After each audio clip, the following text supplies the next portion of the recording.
everyone. I'm back, and today, I've got an amazing recipe to share with you, vegan black bean brownies. It might sound unexpected, but I assure you the flavor is surprisingly delicious, and it's super healthy. Ready to learn? Stick with me. Let's go over what you'll need.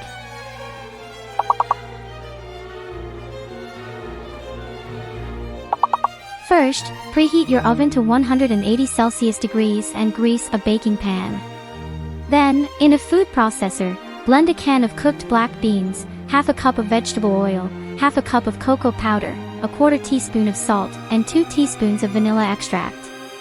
Blend until you get an incredibly creamy mixture. Add a cup of sugar and blend again until well combined. Now, in a bowl, mix a cup of all-purpose flour and a teaspoon of baking powder. Pour the black bean mixture into the bowl with the flour and stir well until you have a homogeneous batter. For an extra touch, add half a cup of chopped nuts or walnuts to the batter. Mix it again. Pour the batter into the prepared pan, smooth the surface, and bake for about 25 to 30 minutes or until a toothpick inserted into the center comes out with a few moist crumbs. Allow it to cool completely before cutting it into pieces. And there you have it, your vegan black bean brownies are ready to be enjoyed. A delicious option packed with nutrients. If you liked the recipe, don't forget to give the video a thumbs up, share it with your friends, and subscribe for more vegan delights. Enjoy your meal.